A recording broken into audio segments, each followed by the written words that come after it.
So we are welcoming Murshida Stephanie Nuria Sabato today. And what a gorgeous top that is. I've been admiring it all week long. Um, so I meant to tell you that yesterday. I couldn't. So Stephanie is back for like the 25th time, something like that. And apparently we like having her here. And here's some things about her. She received her initial training from several Sufi schools, former head of the International Sufi Movement, and currently lives in Hollywood, Florida with Joe and Parker, who's 14, I think, just I heard. Yes. My dog is 14 too, Stephanie. The what was I going to say here? Oh, you know what? I'm just going to give it to you because I can't wait to hear this. And you're muted, so unmute yourself. And here is Stephanie Nuria Sabato. Welcome. Hi, so good to be with you again. So, and it's also a very special day. Do you all know what it is? I do. Yeah, Spring Equinox. We're going to talk about that. So, I want to thank you again for inviting me to the service. It's always really, really good. I really feel the fellowship, the brotherhood and sisterhood of your group, and it's good to be a part of it. And again, I feel this is especially blessed. I was telling Jeff, and Barb knows this too, when I was asked and given some dates, it's like I definitely wanted to do this Sunday because I knew it was going to be the spring equinox, which is so significant in so many ways. We're going to talk about that. Most importantly, to think about the idea of balance and equipoise, that the equinox is exactly that. We now will have today, and today only, equal parts of day and night. Again, balance and equipoise. Well, most of us in the northern hemisphere are starting to emerge from winter. I hope you are in your area. I keep getting reports from Kansas City, and I have several places around the world on my weather app, so I stay posted. A longtime friend of mine described it this way in her Facebook post, and she is joining us. Thank you, Nur Latifa. She says it this way, and she's always very exquisite in her expressions, but it kind of highlights the theme. She writes about she and her husband. We're excited to get out for a drive. She lives in Minnesota, by the way. We're excited to get out for a drive. The lakes are still frozen, but the snow is melting. Fields are opening up, and one can hear, see, and feel the happiness of the birds. The eagle migration has begun, and we saw at least 3 soaring and swooping. My favorite, Cardinal, is at the feeder. They call him Pretty Boy. And he was singing a wonderful song. I miss the Cardinals here in Florida, by the way, from the treetops. It's glorification to God. And I told him, if I was a bird, this is Nur Latifa speaking, if I was a bird, I'd be his gal. Since I'm not, Queen Esther, his maid, will have the honor of his courtship for another spring. We are so happy and feeling full tilt ready for spring cleaning and rebalancing. I asked Nur Latifa this morning, can I use that? Because I thought it was a very sweet way of explaining this time of year. By the way, if I'm still speaking at 10:33 your time, I'm going to pause. So I just want to give you that alert. I've set an alarm because I'd like for us to all take a moment and be still and feel the preciousness of that. So before I get any further, I want to make you aware of that. So the spring equinox, our spirit is waking up, as Nur Latifa explained. We're coming, maybe birthing new ideas and new dreams for our life. This is a time when nature is fresh, greening. The air is filled with warm energy, making us feel alive and uplifted. You know, there's that special scent in the air. And we get inspired. We get inspired. The spring equinox is a time of awakening, and it's a time of rebirth. So consider that. This is a rebirth for us all. It's like our birthday. Fertility. We have this freshness and maybe a burgeoning of ideas and energy. And it's, again, a time for new beginnings. Well, just as a gardener or a farmer is preparing the soil and planting seeds, let us consider our inner garden and our inner fields. And right now, even before the equinox, we can begin to consider this, to set an intention. What do we wish to weed out? Maybe there are things that are no longer serving us, ways of thinking, perspectives, habits that maybe we want to transform. We may want to weed them out, as I said, or remove them. And what do we want to plant in that space? What do we want to grow? What do we want to bring to fruition? In my spiritual training, my Murshida taught me to make an intention at every new moon. Well, this in a way is kind of that pivotal moment. And every new moon, she'd say, set your intention for the month. And as the moon grows in its light, let that intention grow and be nurtured. And then she'd say, at the full moon, release it and let it go and let it be. So that's what we can do now for ourselves in these moments, in this time together.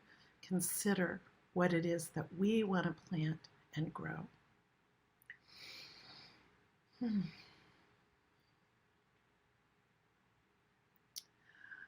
So let's think also what's happening in our bodies, because there's a physical, there's a spiritual component, but there's the physical component. So at this time, the melatonin starts to recede and light begins to affect our brain in a different way. We may feel kind of a lightness. We start to get maybe a little bit of a spring in our step. Almost sometimes I see it. I used to see it teaching college. The students would get a little giddy. It's that feeling. And we get more alert and we experience increased, God willing, increased feelings of happiness and well-being. The air is fresh. We begin to notice a freshness from the soil being moist, blossoms blooming, and the air wafting the fragrance through the air. We have a visual display. I noticed down here now we are starting to get the season of the yellow blooms. I've been here long enough that I've watched this cycle, and there's different seasons, and I've noticed that certain seasons all the red and orange blooms come, and then the lavender ones come. Well, now we're getting the yellow ones. And we certainly have our kind of a pretense at autumn. We do have some changing of the colors of the leaves, and things are different during this time of year for us, even in southern Florida. Again, the air seems fresh and moist, and we have these scents and these visual displays. It's like this visual, amazing delight of birth around us, and it makes us feel good to consume that through our senses. So as I was preparing today, I kept hearing this song. It kept playing me. It was going round and round and round in my head. And this song, for those of you that are older, you'll know it. Those who are not, you'll know it after today. But it's a song that was sung by Pete Seeger, Judy Collins, The Seekers, and the Byrds. And the words of this song come from a famous biblical verse in Ecclesiastes. And you'll recognize these words. Perhaps you've had it quoted to you in your life. It goes like this. To everything there is a season and a time and purpose under heaven. A time to be born and a time to die. A time to plant and a time to reap. As I read through this, think about these seeming opposites, but they're really one continuum on a line. Birth, death, planting, reaping. And remember, we're considering equipoise and balance. A time to kill and a time to heal. A time to break down and a time to build up. A time to weep and a time to laugh. A time to mourn and a time to dance. A time to cast away stones and a time to gather stones together. I was thinking of the times that I visited England out in where there's more pasture or fields, and also in Ireland, when they're clearing the fields, these big stones they take away, but then the stones get repurposed and they make boundaries to keep the sheep in and the cattle in. And it's a beautiful way of articulating sort of the boundaries of the spaces of the gardens of the fields. A time to embrace and a time to refrain from embracing. A time to accumulate and a time to lose, a time to keep and a time to cast away. All these things are like a pendulum swinging. Nothing stays fixed. A time to rend and a time to sow, a time to keep silent and a time to speak, a time to hate and a time to love, a time of war and a time of peace. So in some ways we can look at these very literal, but we can also look at them as deep spiritual concepts within ourselves. The idea of hate is a very strong word, but what if we think about that as being a transformative word?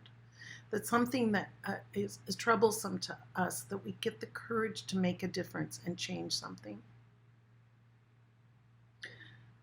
I think some of you know that I had founded it was a foundation to help Tibetan refugees, and I spent a lot of time in India in refugee camps. It wasn't easy, but I saw an injustice happen. I'm not saying I hated anyone or anything, but I saw an injustice. I relate this to this line, and I made a prayer to myself. It's like either make me indifferent, or give me the capacity to do something to help people. So we started this foundation and we started raising money and getting sponsorship. I want to thank Duke Tufty, who's at Unity on the Plaza.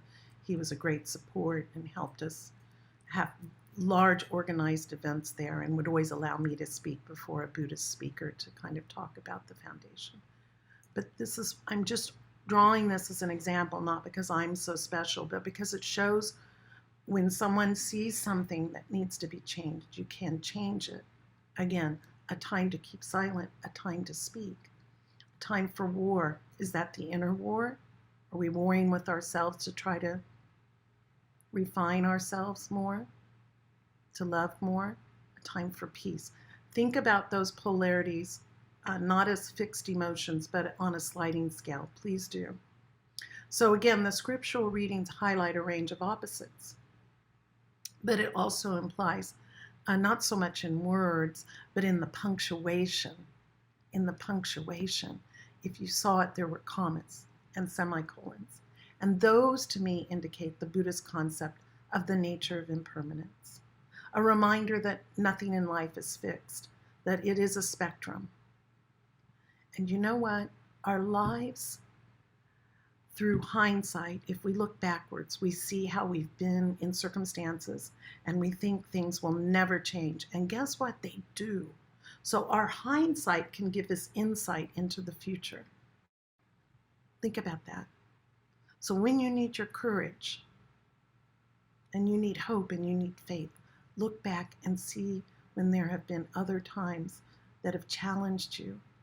And then remember, there was a moment, just like the equinox, things shift and change. We come to know through our experience that life indeed is in flux and it's in change. And at times, life is polarizing. And it can pulling us in opposite directions. Are we mindful of this polarization, or do we become fixed on it? Are we also aware of that's what's coming from the external world and what's arising in the internal world that's polarizing us? Perhaps something from the outside isn't mapping onto something on the inside, or vice versa.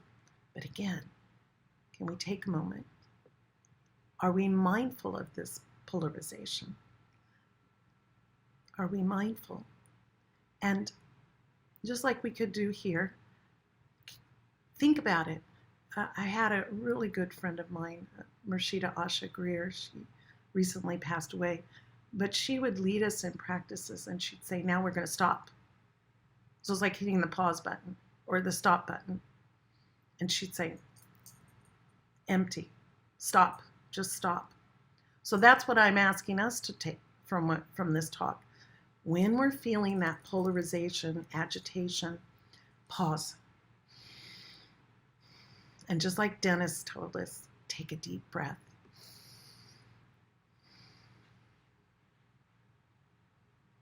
And this gives us a chance to find our place somewhere in the middle of this spectrum of polarity. And just like that, we become like this fulcrum on a teeter-totter and find balance. If we can do this, we can discern if it is time to take thoughtful, awakened action to bring about change, and sometimes we have to. And at other times, practice patience is required to lean into that knowing of to everything there is a season and to every purpose under heaven. Ultimately, trusting in God in our actions and in our inactions. Excuse me. The breath is one of the greatest tools to help us find this balance.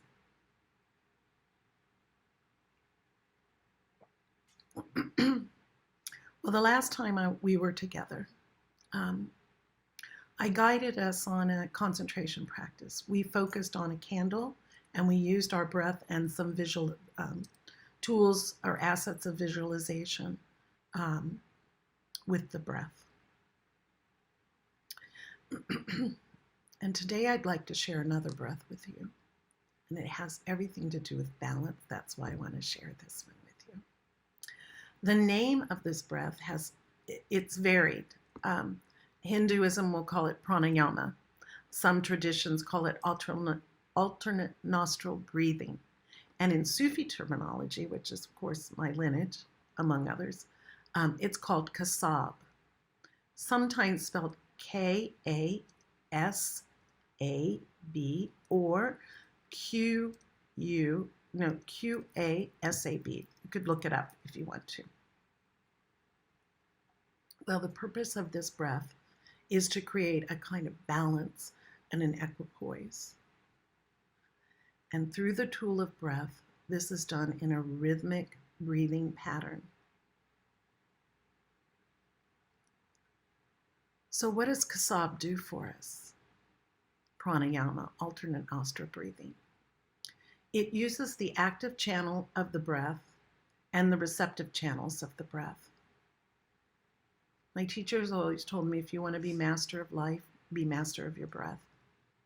It can tell you everything. It can even tell you when to take action and when to wait if you observe the breath. It's all there. Vast subject. Keep talking about doing a retreat around it. Haven't done it yet. The time will come. To everything there is a season. So again, we utilize the active channels and the passive channels.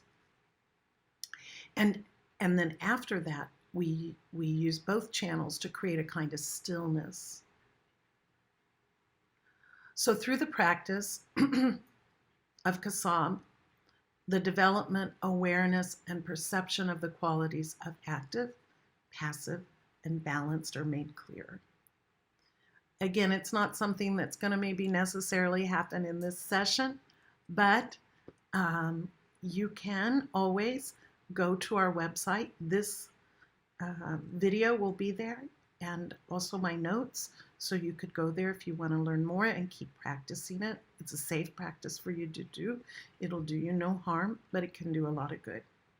So the kasab breath gives control to the breath, and therefore control gives, that control also influences our thoughts, our feelings, our emotions, our passions, and our affairs. Kasab develops a volume in our breath, so fuller breaths. who can't take in a fuller breath or wish to take in a fuller breath. Making the breath fuller and rhythmic. We will use a rhythmic pattern. I'll guide us in that. And Kasab purifies the channels of the breath, including the lungs, the veins, the nerves, and helps us to make us more resilient and immune to even contagious diseases. We need that, especially now. Okay, a little bit more here. Trying to get I've lost contact with my mouse. Here we go. Kasab develops expansion and freedom of inhaling and exhaling. It makes us feel lighter and more pure. It's like we're getting cleansed inside. And we can have feelings of happiness and light and love arising. The body again begins to feel more light and ethereal. This is a great breath to do if there's confusion or static. It can help bring equilibrium and balance. Through the Kasab breath, pranayama, alternate nostril breathing, the soul itself experiences and spreads light outward and inward so that things become clearer to us. And this development of light illuminates and guides our path. And the goal is balance. You don't have to take my word for it. You can use the practice and see what happens in your own life. So I keep watching the time. We may have our, I think let's take a moment. We're a few minutes just this side of the solstice. We'll probably be in the breath practice during that time, but let's take a moment to set our intention. What is it that we want to weed out of our garden, and what do we want to plant and develop for these coming months? Such a precious time.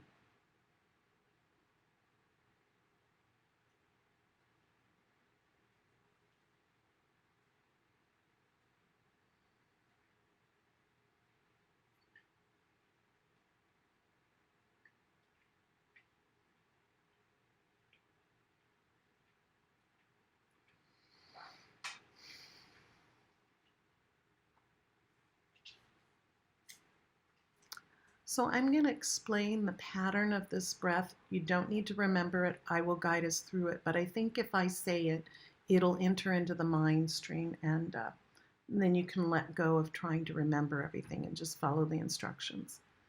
The breath begins, we close off the right nostril and we'll breathe in through the left nostril. I frequently make this mudra. You can just do this, however it's comfortable for you, but we do need to alternate between the nostrils. As we're breathing in through the left nostril, we're considering beauty, sensitiveness, receptiveness, harmony, love. We will hold the breath. We're going to breathe into the count of 4 through one nostril, the left nostril. We'll hold to the count of 8, and then we'll breathe out through the right nostril to the count of 4. Then we breathe in through the right nostril. This is where the alternate comes.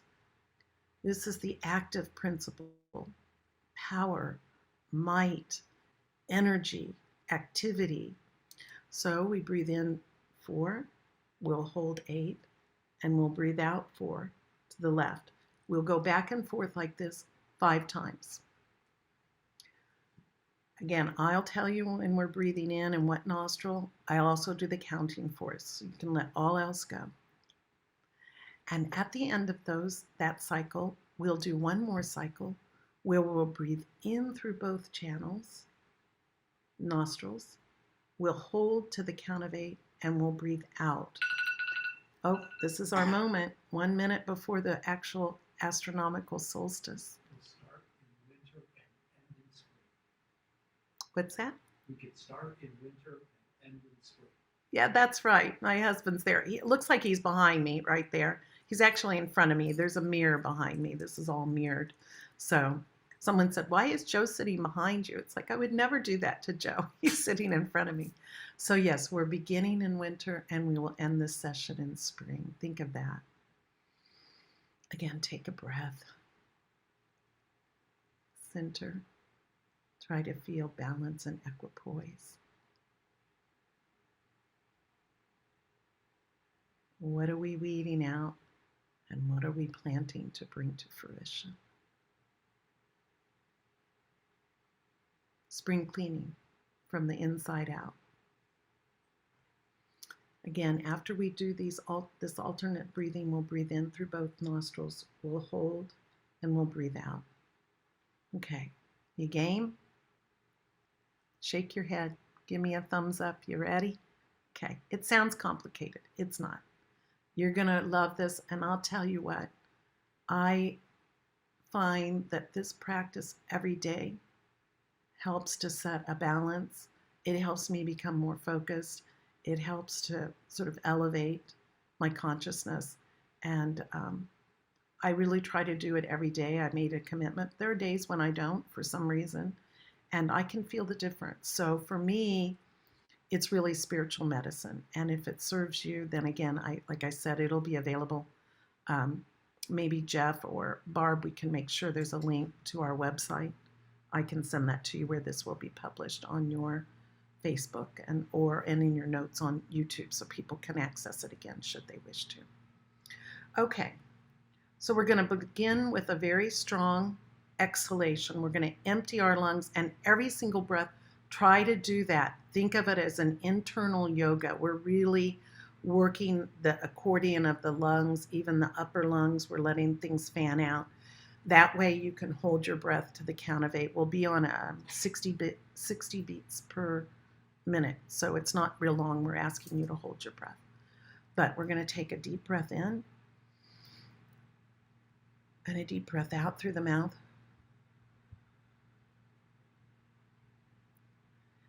Close off your right nostril. Breathe in 2, 3, 4. Through the left nostril, hold 2, 3, 4, 5, 6, 7, 8. Out right 2, 3, 4. In right 2, 3, 4. Hold.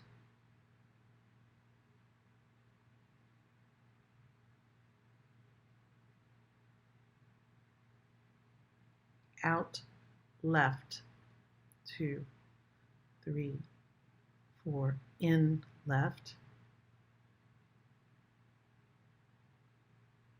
Hold.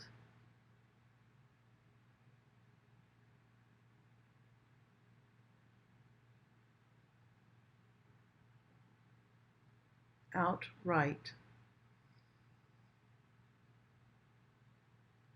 In right.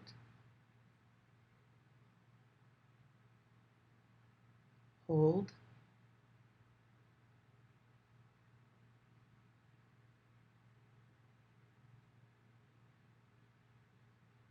Out left.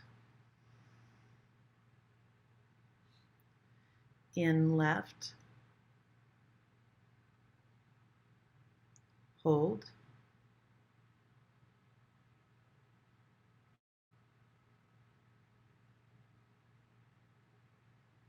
Out right. In right. Hold. Out left. In left. Hold.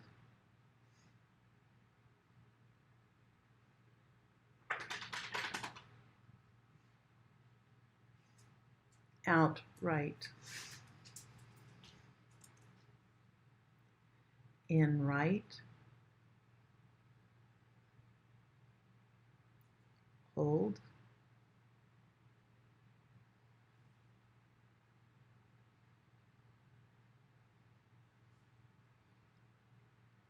Out left. In right. In left. hold,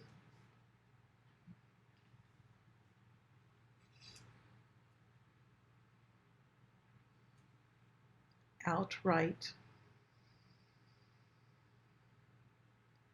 in right, hold,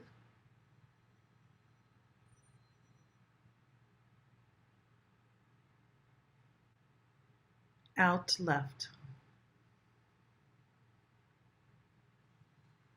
Now, if you will, I'm not sure what's going on here, but I got a call from downstairs. It's a good time to pause. Everything has its season and timing. I'd like for you for the last 5 breaths, which will be both nostrils, if you could, I don't know if you can see this, put your tongue just up on the roof of your mouth. And when your eyes are closed, make your eyes go up as if it's looking at the center. You can consider it center of the forehead, but you could consider it the center of the brain. This has physiological effects on us, as do using the alternate nostrils of the breath. So just, we're going to do that much. Tongue up, eyes closed but eyes up. Now we breathe in both nostrils.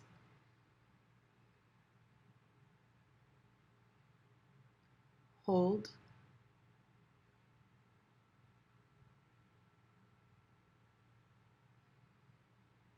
And out both nostrils. In. Hold.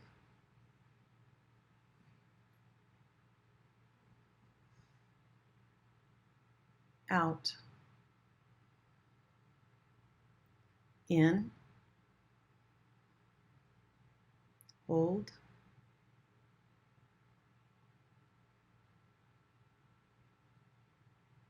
Out. In. Hold. Out. In. Hold. Out. Be relaxed. Let the breath be natural. Sort of observe your state of being, your quality of breath, thoughts, feelings, body sensations. Just be aware. Notice what nostril. Is there a dominant nostril that you're breathing through, or is it both? For me, it's both. It's balanced right now.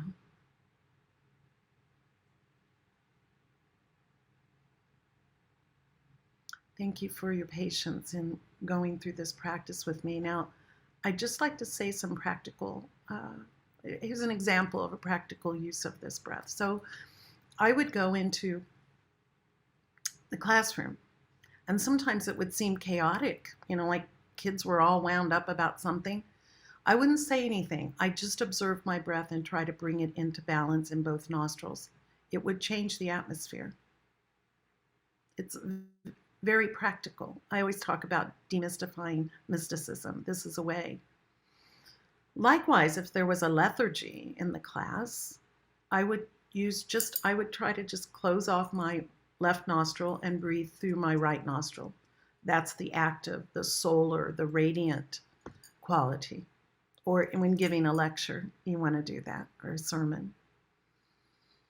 But if listening to a lecture or trying to pay attention to someone that's sharing something deep and soulful, well, you may want to get into the right nostril. You're more receptive.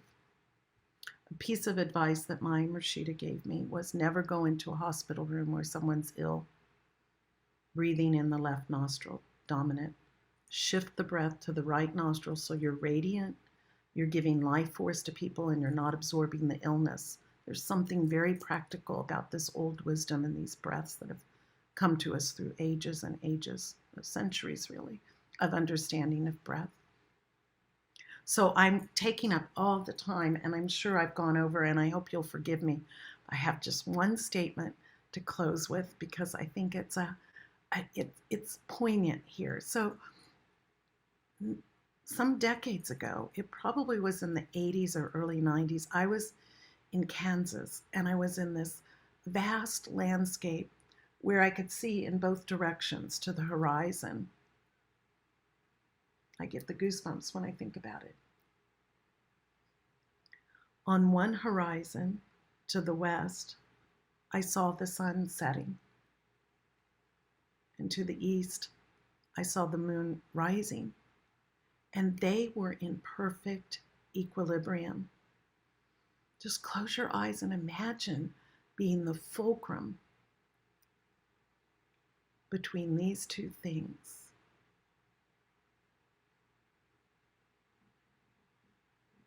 It was as if these aspects of light, the brilliance of the sun, and the reflection of the sun and the moon in its full moon receptivity were penetrating through my heart and into my soul. And for that moment, it was as if I was the fulcrum in perfect balance. Whenever I need that balance, I think of the preciousness of that moment and I share it with you.